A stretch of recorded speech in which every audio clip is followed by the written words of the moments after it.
مختلف قسم کے نباتات پیدا کیے۔ ناظرین کرام، یہاں پہ جو ازواج کا لفظ استعمال کیا، اس سے مراد جوڑا ہے، یعنی اللہ نے جو نباتات ہیں ان کے بھی جوڑے بنائے ہیں۔ اگر آپ اس پہ غور کریں، آج سے 1400 سال 1500 سال پہلے اللہ سبحانہ و تعالیٰ نے اپنے کلام میں جوڑوں کا ذکر کیا۔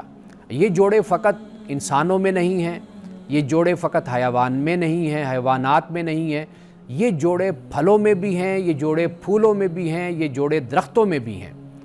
تو اللہ نے اسی بات کو بیان فرمایا کہ ازواج من نبات شتیٰ، کہ یہ مختلف قسم کے جو نباتات ہیں ان میں اللہ تعالیٰ نے جوڑے بنائے، اور اس کی بنیاد کیا ہے؟ اس کی بنیاد پانی ہے۔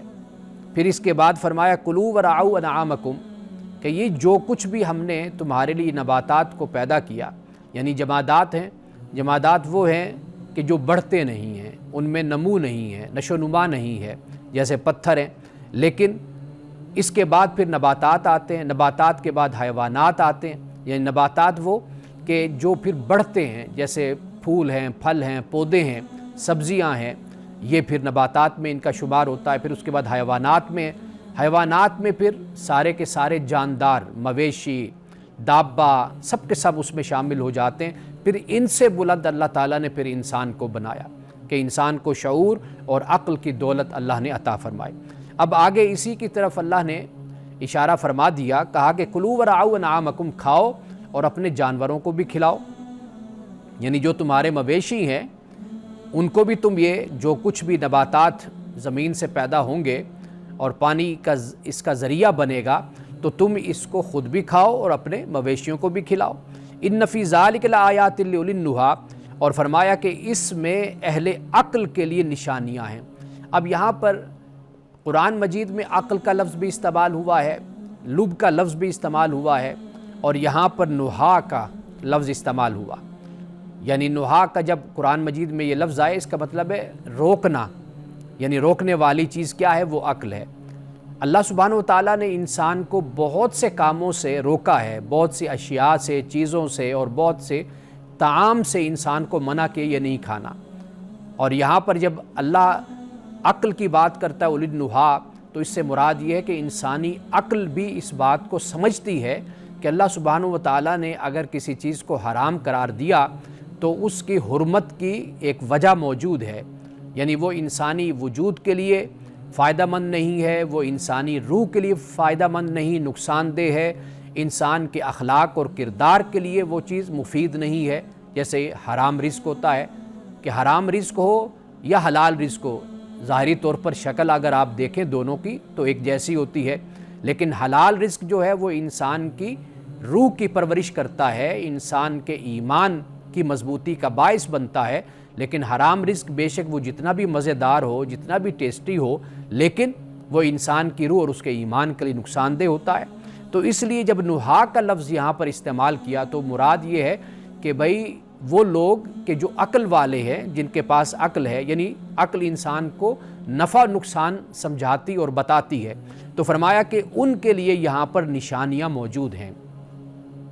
اب آخری آیت جو آج کے ہمارے پروگرام کی آخری آیت ہے، اس میں فرمایا کہ منہا خلقناکم، کہ پھر یہی جو زمین ہے اسی سے ہم نے تمہیں پیدا کیا، وفیہا نعیدکم، اور اسی زمین میں ہم تم کو لوٹا دیں گے، ومنہا نخرجکم تارۃ اخری، اور پھر اسی زمین سے ہم تمہیں نکالیں گے دوبارہ، یعنی ایک مرتبہ پھر دوسری مرتبہ ہم تم کو اسی زمین سے نکالیں گے۔ تو یہاں پر اللہ سبحانہ و تعالیٰ نے انسانی زندگی اور موت کو یہاں پر بیان کر دیا، یعنی پہلے فرمایا کہ ہم نے تمہیں اسی سے پیدا کیا۔ انسان کی تخلیق کا پہلا مرحلہ جو تھا وہ یہی تھا کہ انسان کو اللہ نے اسی زمین سے پیدا کیا۔ قرآن مجید نے مختلف مقامات پر اس کو بیان کیا، کہیں پر کہا کہ گارے سے پیدا کیا، کہیں فرمایا کھنکھناتی مٹی سے پیدا کیا، یعنی یہ مختلف مراحل ہیں، غالباً کوئی 8-9 مراحل بنتے ہیں جنہیں قرآن مجید نے بیان کیا۔ پھر اس کے بعد جو دوسرا یعنی فیز آتا ہے انسان کی پیدائش کا، وہ پھر مرد اور عورت کے یعنی میاں بیوی کے ملاپ سے یہ مرحلہ پھر آدم و حوا کا شروع ہوتا ہے۔ تو یہاں پر فرمایا کہ اسی مٹی سے ہم نے تم کو پیدا کیا، اور پھر کیا ہوتا ہے کہ اللہ پھر اسی مٹی میں ہمیں لوٹا دیتا ہے، یعنی مٹی سے ہی ہم نکلے، واپس اسی مٹی میں ہمیں دفنا دیا جائے گا، واپس لوٹا دیا جائے گا، اور پھر اللہ فرماتا ہے کہ اس کے بعد پھر میں تم کو نکالوں گا، یہ تمہارا دوسری مرتبہ نکلنا ہوگا زمین سے۔ اب ان آیات کو اگر ہم مد نظر رکھیں تو دو باتیں ہمیں سمجھ آتی ہیں کہ ان میں ایک تو اللہ نے اپنی توحید کا ذکر کر دیا، اپنی توحید کو بیان کر دیا، اور دوسری چیز ہمیں آخرت یہاں پر معلوم ہوتی ہے، یعنی اللہ ہی وہ ذات ہے کہ جو اس کائنات کی خالق ہے، اس کائنات کی مالک ہے اور اس کائنات کے نظام کو چلانے والی ہے۔ اسی نے انسان کی زندگی اور جاندار کی زندگی کے تحفظ کا اہتمام کیا، حفاظت کا، اور یہاں پر نعمتیں انسانی زندگی کو قائم رکھنے کے لیے پیدا کر دی، اور پھر پانی کو اس کی بنیاد یہ بیان کر دیا، اور پھر اس کے بعد آخرت کا بھی ذکر ساتھ کر دیا کہ وَمِنْهَا نُخْرِجُكُمْ تَارَةً أُخْرَىٰ، کہ پھر اسی زمین سے ہم تمہیں دوبارہ نکالیں گے، دوبارہ اٹھائیں گے، یعنی پھر تمہارا حساب و کتاب ہوگا۔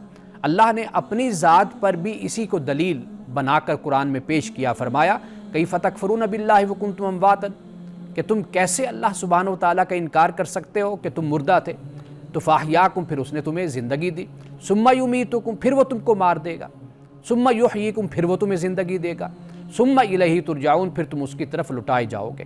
تو قرآن مجید نے بڑے سفیشینٹ طریقے سے اس موضوع کو بیان کیا ہے کہ انسانی زندگی جو دی گئی انسان کو یہ ایک فانی ہے، ایک عارضی ہے، اس کے بعد پھر ایک نئی زندگی ہوگی جو پرفیکشن کے ساتھ انسان کو دی جائے گی، وہاں نعمتیں بھی ہوں گی، وہاں سب کچھ اللہ سبحانہ و تعالیٰ اپنے بندوں کو عطا کرے گا۔ تو انسان کی یہ زندگی اور آخرت کی زندگی، اس کو اللہ سبحانہ و تعالیٰ قرآن میں بڑی تفصیل کے ساتھ بیان کرتا ہے۔ توحید اور آخرت، ایمان باللہ اور ایمان بالآخرت، یہ دو قرآن مجید میں ایسے موضوع ہیں کہ جو بنیادی ہیں کہ جس سے انسان کی مکمل نجات وابستہ ہو جاتی ہے کہ اگر وہ ان کو مان لے، ان پر عمل کرے، تو گویا کہ پھر وہ اسلام کی باقی باتوں کو ماننے کے لیے تیار بھی ہوتا ہے اور اس کے لیے وہ آسان بھی ہوتی ہیں۔ ناظرین کرام، یہاں وقت ہوا چاہتا ہے ایک بریک کا، ہمارے ساتھ رہیے گا۔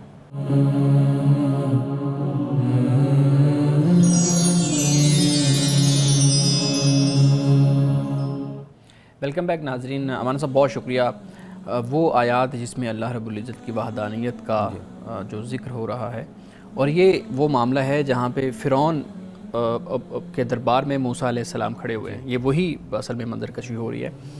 اچھا، آپ نے انسان کے اوپر بات کی ہے، آپ نے وہ درجات بتائے ہیں کہ جانور ہے، پھر وہ انسان ہے۔ میں پوچھنا یہ چاہتا ہوں کہ کیا اس دنیا میں سب سے جو بہتر اور سب سے افضل مخلوق ہے وہ صرف انسان ہے، یا انسان کے اوپر بھی کوئی مخلوق ہے؟ دیکھیے، انسان کا جو معاملہ ہے نا، وہ یہ نہیں ہے کہ وہ اپنا خلقی طور پر، یعنی تخلیقی طور پر ہی بڑی عمدہ اور بہت ہی بہترین مخلوق ہے۔ ٹھیک، قرآن پاک نے یہ کہا کہ لقد خلقنا الانسان فی احسن تقویم ثم رددناہ اسفل سافلین، بالکل صحیح۔ یعنی انسان کو پیدا تو کیا خوبصورت پیرائے میں ہم نے، لیکن انسان جو ہے یہ خود پھر گھٹیا ترین بن جاتا ہے، پست ترین ہو جاتا ہے۔ صحیح صحیح۔ تو یہ بات ذہن میں رکھنی چاہیے کہ انسان کی جو حیثیت ہے، جو اس کا مقام ہے، وہ اس کے اپنے ہاتھوں میں ہے کہ وہ کیا اپنے لیے منتخب کرتا ہے۔ یعنی آیا کہ اگر وہ اللہ کے حکم کے مطابق زندگی گزارے گا اور اپنے اختیار اور اپنے ارادے کو صحیح طور پر استعمال کرے گا تو پھر اس کا مقام اور مرتبہ بہت بلند ہے۔ آپ دیکھ لیجئے کہ انبیاء علیہ السلام انسانوں میں سے ہیں، پھر آپ یہ دیکھیے شہداء بھی، صالحین بھی، صدیقین بھی، یہ سارے انسانوں میں سے ہی ہیں، لیکن ان کا مقام و مرتبہ کیوں بلند ہے؟ اس لیے کہ انہوں نے اللہ کی فرما برداری میں اور اللہ کی اطاعت میں زندگی بسر کی، جیسے خدا کا حکم ہوا اس کے سامنے اپنے سر کو انہوں نے جھکایا۔ بالکل ٹھیک ہے جی۔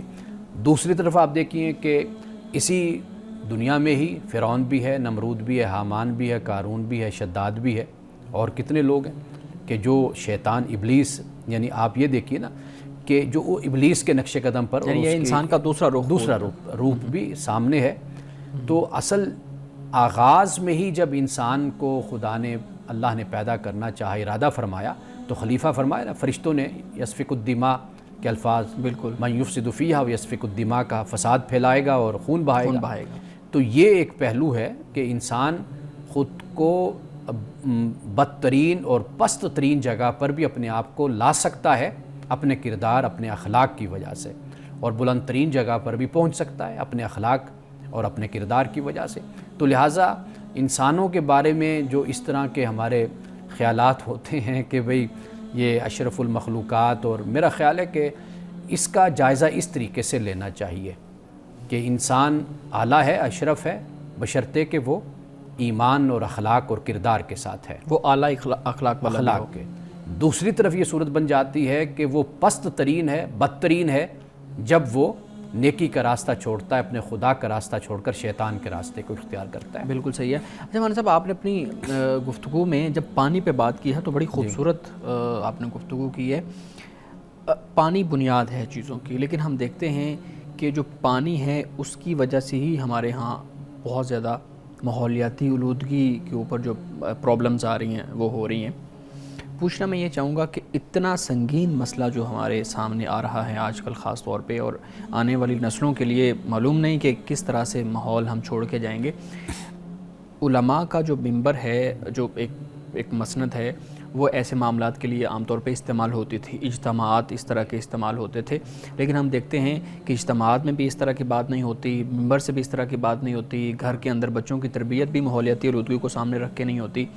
کیا اسٹریٹجیز ہم اختیار کریں، خاص طور پہ ایک مذہبی طبقہ جو ہے جس کے پاس منبر جیسا وہ پلیٹ فارم ہے کہ جہاں سے وہ ماحولیاتی آلودگی کے لیے یا اس طرح سے ماحول کو بہتر بنانے کے لیے اقدامات کیے جا سکیں؟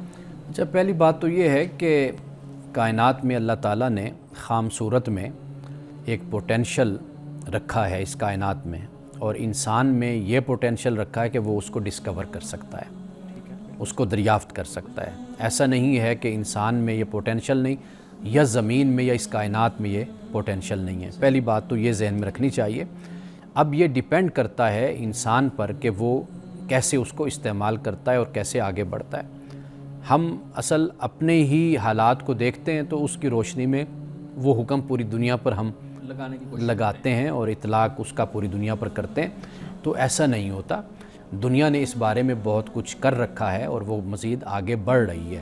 خطرات ہمیں ہیں، یعنی جنہوں نے اپنے آپ کو سنبھالا نہیں، اپنے مسائل کو حل نہیں کیا اور آگے نہیں بڑھے۔ یعنی آپ جاپان کو دیکھ لیجئے، زلزلوں کی زمین ہے، انہوں نے کس حد تک اپنے آپ کو محفوظ کر لیا۔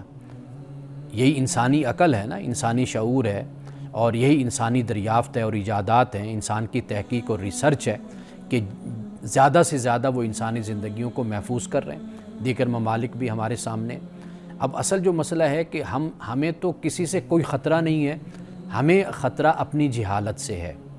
سب سے بڑا مسئلہ ہمارا، ہم جو یہ کہتے ہیں نا کہ فلاں ہمارا دشمن ہے یا کوئی ہمارے خلاف سازش کر رہا ہے، فلاں ملک یا فلاں قوم یا فلاں مذہب والے، تو فلاں لوگ، تو میں یہ کہتا ہوں کہ ہمیں اصل خطرہ ہمیں خود اپنے آپ سے ہے، اپنی جہالت سے ہمیں خطرہ ہے، اپنی جذباتی پن سے ہمیں خطرہ ہے، اپنی اندھی تقلید سے ہمیں خطرہ ہے۔ تو ہمارا جو اصل مسئلہ ہے وہ یہ ہے کہ ہمارے جو مراکز ہیں وہاں سے جب تک یہ آواز نہیں اٹھتی، تعلیم نہیں دی جاتی، تربیت نہیں دی جاتی۔ آپ شکوہ کرتے ہیں ممبر کا، آپ شکوہ کریں گے اساتذہ کا، یونیورسٹی، کالج، سکول، اگر دیکھا جائے تو بنیاد سے ہی ان کی تربیت اس طرح نہیں ہوئی کہ وہ اس حوالے سے شناسا ہوں اور باشعور ہوں کہ ہمارے اصل میں ایشوز اور ہمارے معاملات کیا ہیں۔ یہ وہ طبقہ ہے کہ جو معاشی مسائل کا اس طرح شکار بھی رہتا ہے، گھرا ہوا رہتا ہے کہ وہ کیسے یعنی اپنے مطالعہ کو، اپنے علم کو اور اپنے شعور کو آگے بڑھاتے ہوئے ان مسائل پر بھی وہ کام کریں۔ وہ اپنی روٹی کے چکر سے ہی ابھی باہر نہیں آتے ہمارے ہاں کے لوگ، لیکن باہر دنیا میں دیکھیں اساتذہ ہیں، ریسرچ سکولرز ہیں، وہ اس پر بڑا بڑا کام کر کے اپنی ریاستوں کو دیتے ہیں۔ بالکل صحیح ہے۔ اچھا مولانا صاحب، آخری سوال میں آپ کے سامنے رکھوں گا۔ سوال یہ ہے کہ جو آخرت کے معاملات ہیں، ہم نے دیکھا کہ اللہ رب العزت نے انہی آیات کے اندر بتایا کہ پیدا کیا، پھر تمہیں اس زمین میں تم چلے گئے، پھر تمہیں اسی زمین سے اٹھایا جائے گا۔ ہم دیکھتے ہیں کہ سیارے اور بھی ہیں، اور بھی جو ہے نا وہ کہکشائیں ہیں، یہ سب کچھ ہے۔ تو جو آخرت کے معاملات ہیں، سوال ذہن میں پھر یہ پیدا ہوتا ہے کہ وہ صرف اس زمین پہ ہی ہوں گے، یا چونکہ ایک آخرت کا معاملہ ہے، انسان اس کے بارے میں بڑا سوچتا ہے، اور ایک عجیب سی ایسی غیر مرئی سی صورت ہمارے سامنے آتی ہے جس کو انسان نے دیکھا نہیں ہوتا، صرف سوچا ہوتا ہے، تو پھر ذہن میں یہ بھی آتا ہے کہ شاید کسی اور سیارے کے اوپر یا کسی اور کہکشاں پہ یہ چیزیں ہوں گی۔ تو آخرت کے جتنے معاملات ہیں وہ اسی زمین پہ ہوں گے یا کہیں اور ہوں گے؟ دیکھیے، اس پر جو تحقیق ہے نا، پہلی بات یہ ہے کہ چونکہ ہمیں کوئی واضح طور پر کوئی اس پر کوئی نص اور کوئی ہمیں اس پر کوئی ثبوت ایسا نہیں ملتا کہ جس کی بنیاد پر ہم ایک واضح بات کہہ سکیں. ٹھیک. تو اس لیے علماء میں پھر اس پر اختلاف بھی ہوتا ہے, ہر کوئی اپنی تحقیق کو پیش کرتا ہے. لیکن یہی زمین ہے, یہ بھی ایک نقطہ نظر ہے کہ یہی زمین ہے کہ جہاں پر یہ قیامت برپا ہوگی, یہیں پر یہ آخرت ہوگی. اور باقی جو معاملات ہیں وہ اللہ سبحانہ و تعالیٰ جانتا ہے. لیکن یہ بھی کہا جاتا ہے کہ بھئی ساتویں آسمان پر یا اس سے بھی اوپر یہ بھی ہمیں روایات میں یہ چیزیں ملتی ہیں کہ جہاں پر یہ قیامت اور آخرت کا برپا ہونا ہے اور جہاں پہ انسان نے رہنا ہے. تو یہ وہ چیزیں ہیں جن پر خود ہی پردہ پڑا ہوا ہے, حجاب ہے ان پر. تو لیکن ہمارے لیے جو اصل چیز ہے وہ یہ ہے کہ ہم سرخرو ہو جائیں آخرت میں.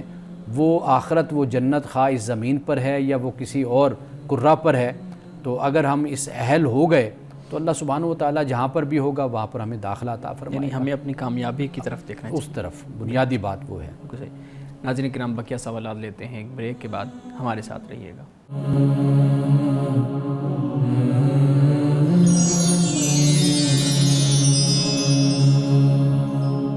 ویلکم بیک ناظرین. جی بلال صاحب, آپ سوال کرنا چاہ رہے تھے. میں یہ پوچھ رہا تھا کہ آپ نے ابھی جو بات بتائی کہ یہ جاپان میں اتنے زلزلے آتے ہیں لیکن انہوں نے اس پہ اوور کم کرنے کی کوشش کی.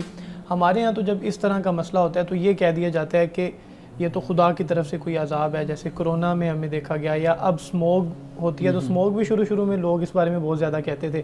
تو ایسا کیوں ہم رویہ اپناتے ہیں کہ ہم اس طرح کی ہر چیز کو اللہ کی طرف منسوب کر دیتے ہیں کہ اللہ کی طرف سے کوئی نہ کوئی ہمارے اوپر ہے؟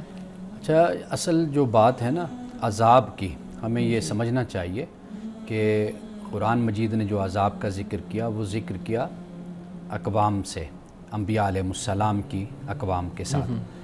وہاں پر عذاب, چونکہ پیغمبر ان کو دعوت دیتا ہے, رسول ان کو بلاتا ہے, دین کی طرف ان کو دعوت دیتا ہے, وہ نہیں آتے, سرکشی اختیار کرتے ہیں بلکہ سازشیں کرتے ہیں, پیغمبر کی جان کے دشمن بن جاتے ہیں, جو ماننے والے ہیں ان کی جان کے درپے ہو جاتے ہیں, فساد پھیلاتے ہیں زمین پر. تو ان کے لیے پھر پیغمبر کو حکم ہوتا ہے کہ آپ اس بستی سے نکل جائیے. وہ چلے جاتے ہیں تو پھر اس کے بعد خدا کا ان پر عذاب اترتا ہے. تو عذاب تو خاص طور پر اس اینگل سے اور اس پس منظر میں ہمیں دیکھنا چاہیے.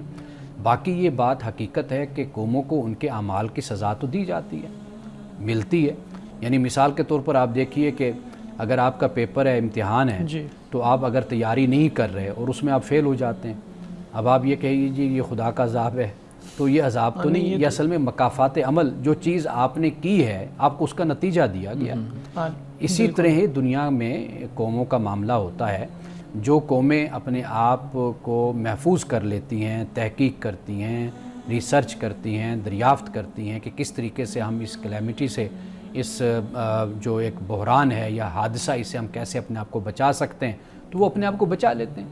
جو قومیں حالات اور زمانے کے مطابق ترقی نہیں کرتے, آگے نہیں بڑھتے, اس کے تقاضوں کو پورا نہیں کرتے, تو وہ اسی طرح پھر زمین سے مٹتی چلی جاتی ہیں, اسی طرح پھر وہ بحرانوں کا شکار رہتی ہیں. بالکل. لیکن ایک یہ بھی چیز ہے نا کہ ہم کہیں نہ کہیں مذہب کو اٹیچ کرتے ہیں. آپ نے جو جواب دیا اس سے تو یہ بات بالکل واضح ہو جاتی ہے کہ مذہب کا کوئی لینا دینا نہیں ہے.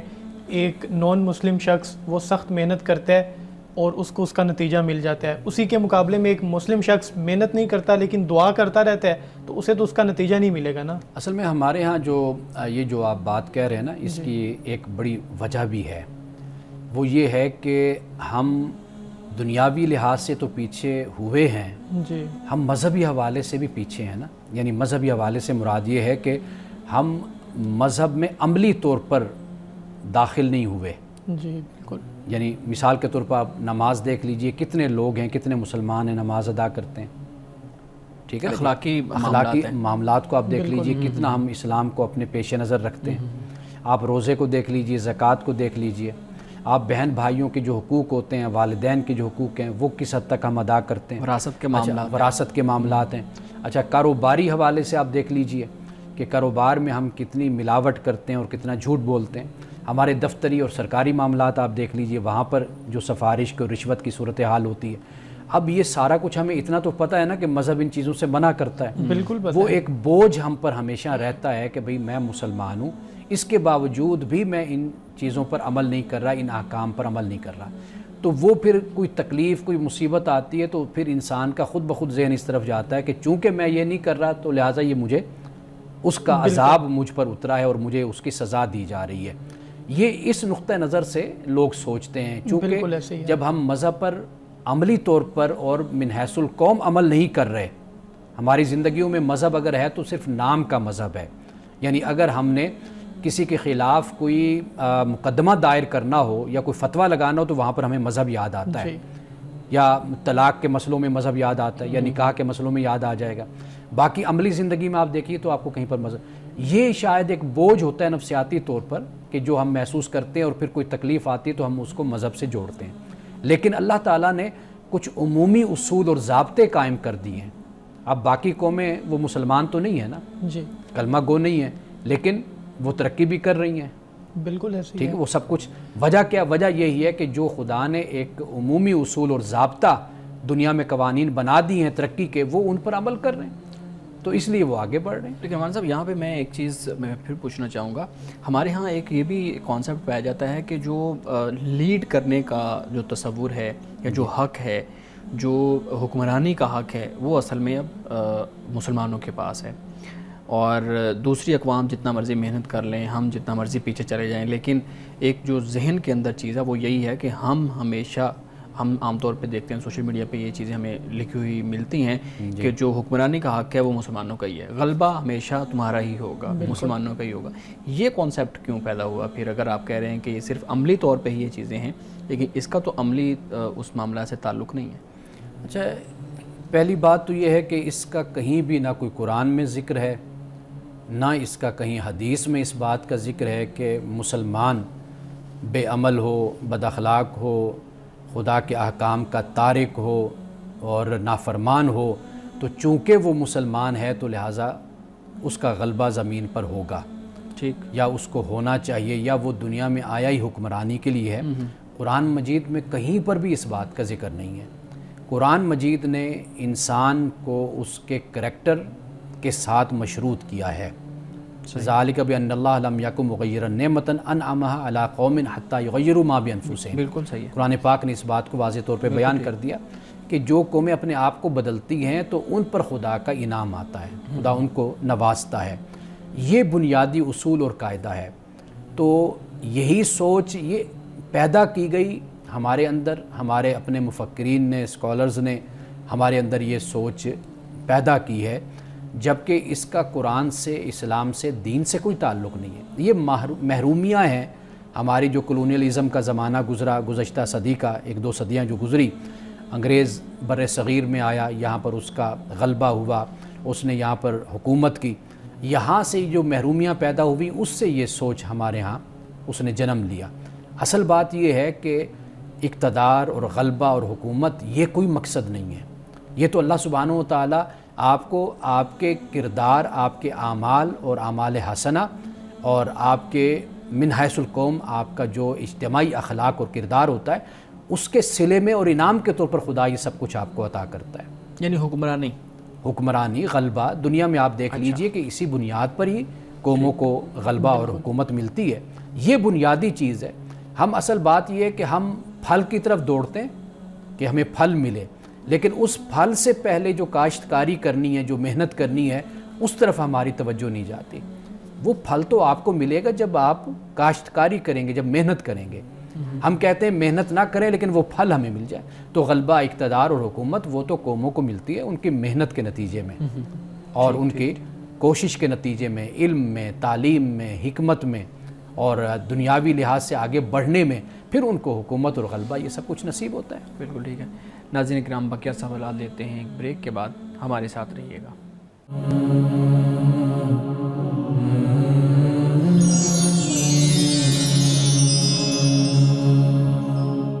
ویلکم بیک ناظرین۔ جی بلال صاحب پلیز سوال رکھیے۔ یہ بتائیے گا کہ پاکستان جیسے ملک میں، خاص طور پہ اس میں انڈیا کو بھی آپ بے شک شامل کر لیں، دیکھا یہ جاتا ہے کہ جتنے زیادہ مذہبی اجتماعات یہاں پر ہو رہے ہیں اور محافل ہو رہی ہیں، اتنی زیادہ ان ممالک میں نہیں ہوتی جو دنیا میں زیادہ ترقی کر رہے ہیں، زیادہ آگے بڑھ رہے ہیں۔ پھر مزے کی بات یہ ہے کہ اخلاقیات میں بھی وہ ہم سے بہت زیادہ آگے ہیں، وہاں پہ اس طرح کی گیدرنگز بہت کم ہوتی ہیں.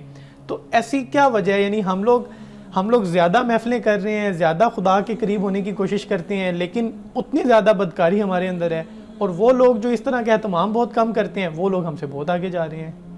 اچھا، بنیادی چیز یہ ہے کہ دین کو جب تک آپ ٹوٹیلٹی میں قبول نہیں کرتے جی اور اس پر تربیت نہیں ہوتی لوگوں کی، ٹوٹیلٹی آپ سمجھتے ہیں نا، کلیت جی میں، بالکل یعنی دین کو اس کے پورے تصور کے ساتھ سمجھنا. جب تک آپ نہیں سمجھتے اور اس کو قبول نہیں کرتے، اس وقت تک یہ اجتماعات، یہ مجالس، یہ نتیجہ خیز نہیں ہوں گی.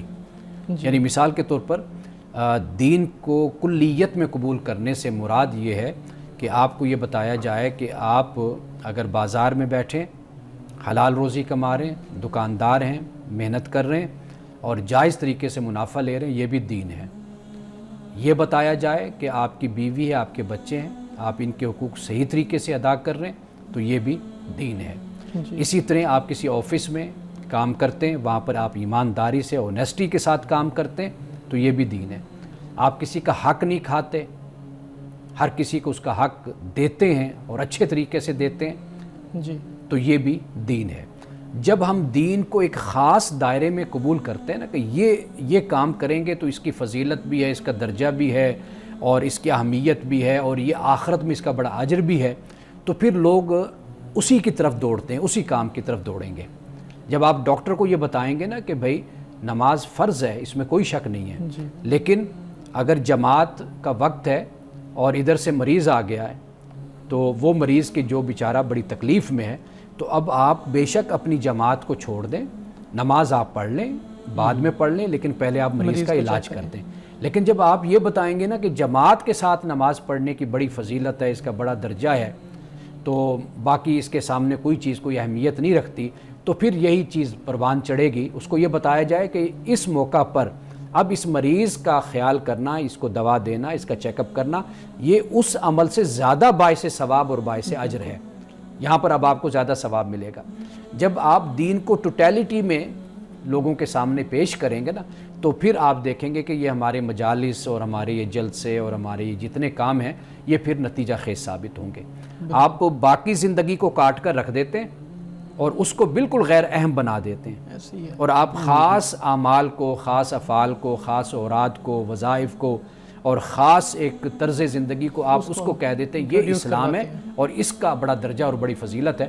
تو اس سے پھر لوگوں میں یہی رویہ پروان چڑھتا ہے کہ وہ پھر ادھر برائی بھی کرتے رہیں گے اور ادھر سے اچھائی بھی کریں گے، پھر برابر سرابر کر لیں گے، کہیں گے ٹھیک ہے اگر برا کام کیا ہے اور اچھا کام بھی ہو گیا تو لہٰذا اس اچھائی نے میری اس برائی کو ختم کر دیا، تو کوئی بات نہیں ہے، دونوں چیزیں چلتی رہیں پھر. اچھا، ایک چیز یہ بھی تو ہوتی ہے نا ہمارے ہاں کہ میں نے دیکھا ہے کہ اساتذہ جو ہیں وہ کتنا ایک مقدس پیشہ ہے اور پڑھانے والا اور دوسروں کی تربیت کرنے والا.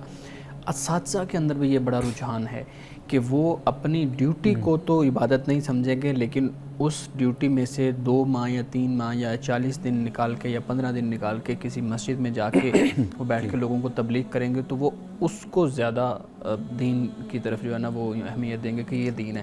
جبکہ اسٹوڈنٹس کے اوپر کیا اثر پڑ رہا ہے اس کا، وہ 15 دن 2 ماہ چھٹی ہے. تو مولانا صاحب یہ جو رویہ ہے، ہم بار بار اس رویے پہ بات کر رہے ہیں جو ہمارے ہاں پیدا ہوتا ہے.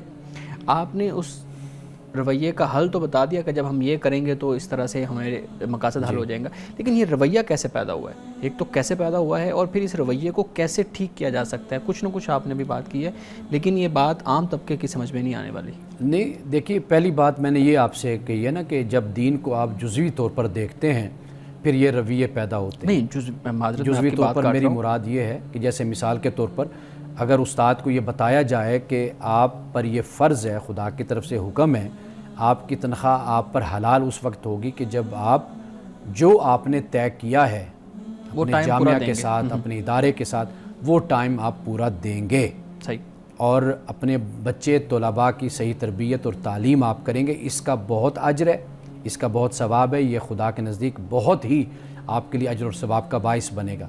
یہ ایک رویہ ہے، یہ بھی دین ہے، یہ بتایا جائے نا یہ بھی دین ہے. نہیں، کون بتائے گا؟ جو ممبر ہے جس کی ہم پہلے بھی بات کر رہے تھے، وہاں سے یہ بات نہیں ہو رہی.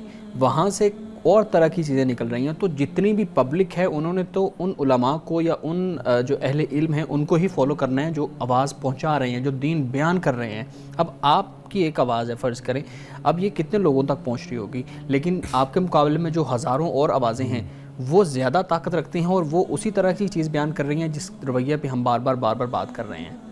تو لوگوں کے سامنے تو صرف وہی رویہ جائے گا یا وہی بات جائے گی اور لوگ اس پہ عمل کریں گے. دیکھیے اصل بات یہ ہے کہ جیسے آپ نے خود کہہ دیا کہ ہم بیٹھے ہوئے ہیں تو ہم یہ بات لوگوں تک پہنچا رہے ہیں, اسی طرح ہی لوگ آگے بڑھتے ہیں, بات پہنچاتے ہیں. معاشرے میں ایک آواز نہیں ہوتی, لوگ توجہ نہیں کرتے, بے پرواہی کا مظاہرہ کرتے ہیں, لیکن اسی طریقے سے آوازیں جب اٹھتی چلی جاتی ہیں تو لوگوں تک پھر ایک شعور اور ایک صحیح بات بھی پہنچتی ہے. صحیح. تو یہ ہم نے اپنی اپنی جگہ پر اس ذمہ داری کو ادا کرنے, جب ہم یہ کہتے ہیں نا کہ کون ایسا کرے گا, تو میرا خیال ہے کہ ایسے لگتا ہے کہ شاید ہم اپنی ذمہ داری سے جی چرا رہے ہیں, شاید کوئی انقلابی پہلو تہی ذہن کر رہے ہمارا ہیں, ذمہ داری سے بھاگنے کی یا ہم یہ سمجھتے ہیں کہ کوئی یہ راتوں رات ہونے والا کام ہے. تو یہ ایسا نہیں ہے. انسانوں کی تربیت کا جو معاملہ ہے, معاشروں کی تربیت کا, یہ بہت ہی گریجول اور بڑا ارتقائی معاملہ ہوتا ہے. اس کو بہرحال جاری رہنا چاہیے اور اپنی ذمہ داری انسان ادا کرتا رہے. بالکل صحیح ہے. مولانا صاحب آج کے حدیث مبارکہ بیان کیجیے گا. حضرت ابو ہریرہ رضی اللہ تعالی عنہ سے روایت ہے, فرماتے ہیں کہ رسول اللہ صلی اللہ علیہ وسلم نے فرمایا, اللہ تعالیٰ جنت میں ایک نیک آدمی کے درجات کو بلند کرتا ہے تو وہ پوچھتا ہے کہ اے میرے رب, میرے یہ درجات کیوں بلند کیے گئے؟ اللہ تعالیٰ فرماتا ہے کہ تیرے حق میں تیری اولاد کے استغفار کی وجہ سے تمہارے درجات بڑھا دیے گئے. یعنی باپ فوت ہو جاتا ہے, ماں فوت ہو جاتی ہے, تو اولاد جو پیچھے ہوتی ہے کہ جو ماں باپ ہی کی تربیت کے نتیجے میں وہ صالح ہوتی ہے, یعنی ماں باپ کی تربیت اور تعلیم ان کو ایک نیک انسان بنا دیتی ہے. تو جب ماں باپ دنیا سے چلے جاتے ہیں تو وہ اپنے والدین کے لیے استغفار کرتی ہے اولاد. جب استغفار کرتی ہے تو اللہ سبحانہ و تعالیٰ اس مرنے والے کے درجے کو بلند کر دیتا ہے. وہ پوچھتا ہے کہ مولا میرا درجہ کیوں بلند ہوا؟